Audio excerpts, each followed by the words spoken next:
رايح حضرتك ايه؟ حضرتك عضو في البرلمان اللي هو ما عندوش شرعيه، هو واخد شرعيته من الميدان. اولا دعنا نقول ان هذا البرلمان ما كان له ان ياتي، وما كان للنواب الذين نجحوا ان ينجحوا لولا ثوره 25 من يناير.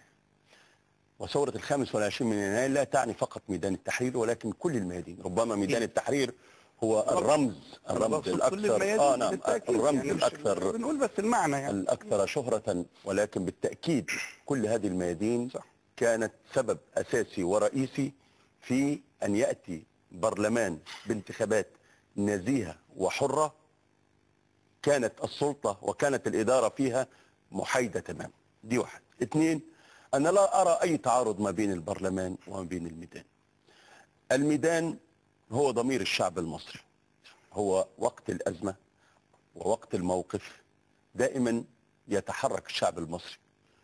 إذا ما نكتت الثورة، إذا ما حدثت أزمة معينة، الميدان مفتوح للجميع ولا أحد يستطيع أن يمنع أحد من أن يذهب إلى الميادين. لكن من الناحية التشريعية والقانونية البرلمان جاء بانتخابات حرة، مثل الشعب المصري، هو مؤسسة تشريعية ورقابية تمثل هذا الشعب، ومن ثم فهي لها قانونها الخاص، لها لائحتها الخاصة، لها مهمتها ولها أجندتها الخاصة. هل يأتي الميدان ليملي إملاءاته على البرلمان؟ الميدان له طرح، نريد استمرار الثورة، نريد تحقيق أهداف 1 2 3 4، طبعا نعيها وندركها تماما، لانه في النهايه الناس اللي في البرلمان دي ما هي جزء من هذه الثوره، ما هو جزء من هذا الشعب.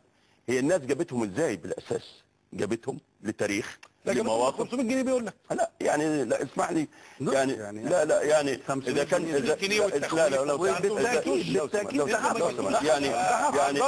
يعني ارجو الا يعني لا نستهين بالشعب المصري. معلش انت راجل ليك تركت يا استاذ مصطفى، انت ليك تاريخك هناك في حلوان، والناس مثلا اذا كانت بالنسبه لك انت غير موجهه، بس معلش يعني لا معلش تتكلم. لا انا بتكلم عشان ما يبقاش على العام يعني. لا اتفضل.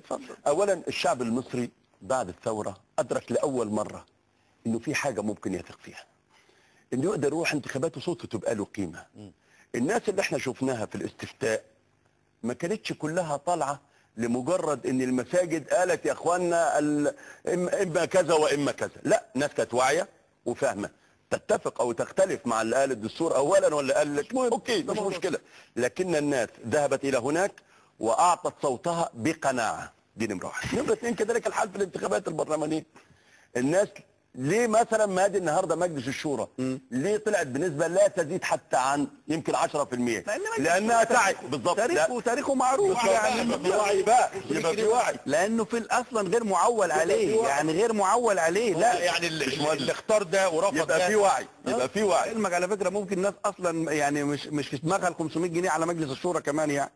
لا في دماغها اللي بروح. لا والله هم حسوا ان ده الانتخابات بس مش هو ده العامل الحاسم بأي حال من الأحوال. يعني العامل الحاسم أن الناس تريد أن تشارك، وأن الناس تريد أن تنتخب، وأن الناس تريد أن تأتي بممثلها. عشان كده أنا بقول إن كل من جاء بهم البرلمان بما فيهم الاتحاد الإسلامي، وأنا أختلف مع فكر الإخوان وفكر السلفيين، لكنني أحترم إرادة الشعب المصري، وشايف إن إحنا لما هنفضل نقول لا والله البرلمان ده ما ينفعش عشان جاب الإسلاميين، كمان يتعامل بالمعايير المزدوجة. لا، انت عايز ديمقراطيه ولا عايز ولا لا؟ عايز اكرر تجربه الجزائر، دي حاجه ثانيه. انما النهارده اجي اقول عشان الاسلاميين جم يبقى البرلمان ده مش معبر عن الثوره. على فكره انا البرلمان ده جابوه ناس ما رد عليه حضرتك، او البرلمان ده جابوه ناس ما بتفهمش.